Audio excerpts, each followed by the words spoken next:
Good afternoon. My name is James K. Holder II. Some of you may know me as Sir James II. I'd like to welcome you back to the Weekend 10. This is our 10-minute recap of the top 10 stories of the week and giving you what to look forward to in your weekend. If you're watching, today is Friday, April 20th, 2018, and I'd like to wish a happy birthday to my mom. I'd also like to wish a happy birthday to the late and great Luther Vandross, and on unrelated news, recognize that this is also the birthday of Adolf Hitler. Moving right along, today marks the 20th anniversary of the Columbine shooting, which left several students in a high school deceased.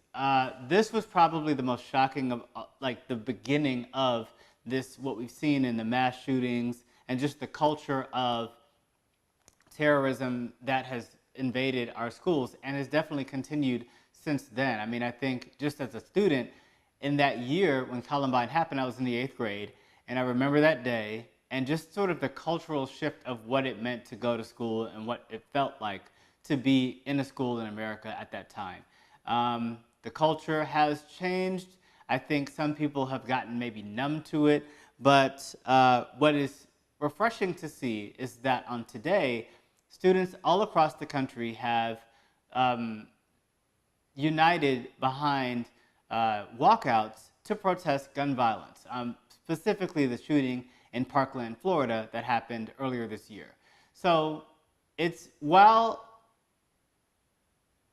we've seen the changes happen over 20 years, we haven't seen much in the way of legislation to prevent these types of measures from happening or implementation of things that could ultimately have helped mitigate these things over the years. And so we want to just keep the pressure on this topic because it really isn't something that's going to just magically go away. We have to work actively to make sure that the students in America have a safe way to receive an education and not fear death or being riddled by bullets in their school. Now, speaking of gun violence, this week we've seen several other shootings by the police. I definitely want to talk more about Diante Yarber. I feel like it's sad. This California father of two was murdered by the police this week in his car in a parking lot in a Walmart. And now this is in a city that's about 2 hours outside of LA. And the police shot directly into his car, at least 30 bullets, killing him and injuring another young woman who was in the car. The car was full of people. And so this culture of just shooting into a moving vehicle, this culture of responding to assumptions that a car could be stolen. Apparently the police have much conflicting reports about why they responded to the scene at all. Apparently they claimed that the car had been reported stolen. The car had not been reported stolen. They had said that the car tried to ram the police car. There was no damage on the car that was evidence that the car had been in an accident or tried to ram another vehicle. So there's just a lot of distrust within the police and the community.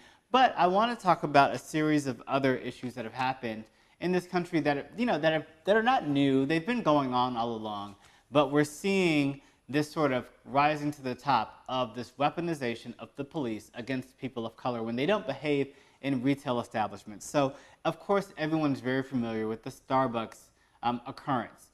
This week, we've seen interviews by the CEO of Starbucks, but we've also seen interviews by the two black men who were arrested in the Philadelphia Starbucks for essentially waiting for 2 minutes for the other member of their party to arrive for a meeting, and then having the police called on them within 2 minutes of having sat down. So that is a story that the nation is following. Starbucks has agreed to close 8,000 stores to retrain all of their employees on May 29th. And we'll see if their training session works or if it really moves the ball any. I mean, I think Starbucks, I've experienced problems with Starbucks before, and I talk about my personal experience with Starbucks and just the culture of harassment that black people face, especially that leads to a series of anxiety that makes us just not want to patronize their businesses. On this week's episode of Not on My Watch, so I hope you'll check that out. two more incidents that have happened recently. In LA Fitness, this is in Secaucus, New Jersey, 3 employees were fired today. Now, this is for alleged racial discrimination against 2 black men. Again, this had to do with a guest pass from one of the paying members. Apparently, with a guest pass, typically the 2 people, like the member, the full member, and the guest are supposed to arrive at the same time. In this instance, the person who was the full member was already in the gym and working out, and the guest arrived and then asked to join his friend who had the full membership in the gym, and they were told that you couldn't do that for some reason. They were hassled about it. The full member came over to try to resolve it and get the person in. They told them that they could not enter the gym. They called the police on them. They actually canceled the full member's membership over the altercation. And then when it went viral on Facebook to a video that I think about 60,000 people have seen this video so far. And so that was what led to ultimately LA Fitness getting involved and then terminating the employment of the 3 people who were involved in that dispute on the employee side. But this is just par for the course, really. One more extreme case is of a gentleman in California. Now, this is a man who was released from the hospital. He had a negative reaction to a medication that he was taking. He had gone to get treatment. Then he left to get, I think, tea it was at an AM PM, which is, I guess, similar to a 7-Eleven or a BP or whatever you would have wherever you are.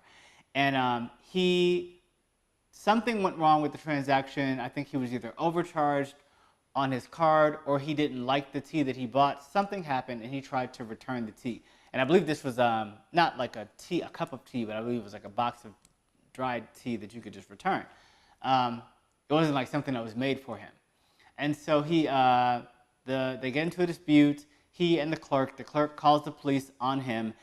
The clerk locks him out of the store. He's waiting outside of the store when the police arrives. He recognizes one of the police officers as someone that he went to college with. And before he can even begin to discuss what happened in the situation, the other police officer who arrived on the scene tackled him, shoved his face into a puddle, preventing him from breathing. They put the cuffs on his arms too tight. And when he complained about it, they actually, I believe, pulled the car over and assaulted him. Now, this is a situation where he was beaten and bloodied in his mugshot. They still took him into custody, and this is something that happened about a month ago. So I'm going to post the link. Again, the link to all these stories will be in the details below, but it's more of the same. You have these black men who go into these establishments, or probably just black people, and have small little interactions that are negative with the clerk, and then the police is called that in an unnecessary way, and then you are resulting with someone dying, someone being assaulted, someone being arrested unduly, someone even being inconvenienced, is just something that can cause a lot of trauma and lead to other problems. Speaking of other problems and trauma, the Democratic Party has today filed suit alleging that Russia, the Trump campaign, and also WikiLeaks conspired to hack the 2016 election. Now, this is a news story. I'm glad that this is happening. It does give sort of fodder for people who aren't Democrats to claim that the Democrats are just sore losers and won't let 2016 go. But the reality is, the factors that existed in 2016's election are still at play in 2018 and 2020. And so, absent having this type of a lawsuit there to now demand information and be able to ask questions about things that happened, I think we would be stuck with whatever the results are from the Mueller probe, which I don't even know that I trust Mueller that much because he's a lifelong Republican. Republicans really, to me, just have, including Comey, all these people have always been on the same side of being a problem. So I'm not, and I have on the same shirt here that I have on this episode of The Counter. Moderately embarrassing. Anyway, I think that it's very important that this suit go forward, that it be an open process, and that it allows the discovery of certain information that we don't have access to now in an objective form. And I hope that goes well, even if it doesn't, you know, end in a conviction or end in a suit or an overturning of anything. It would be good to know that someone cares and that the information is being put together to protect this and protect us from this happening again.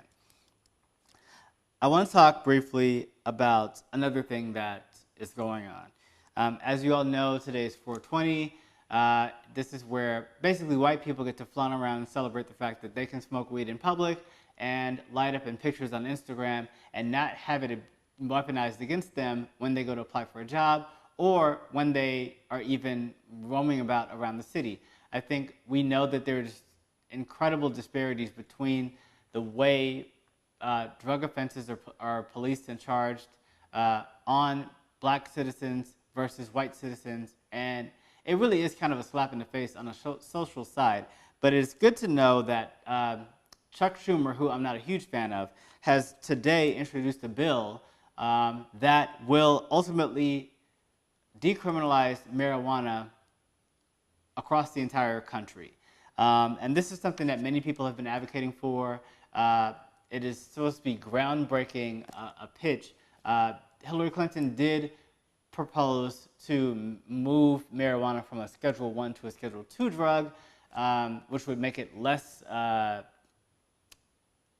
which would give the DEA less leeway to determining how they were going to pursue, you know, confiscation or penalties on use of marijuana. But that's neither here nor there. I think it's a step in the right direction. Hopefully it gets the support that it needs. Many of the other Democrats seem to be on board with this approach, and so I'm looking forward to that.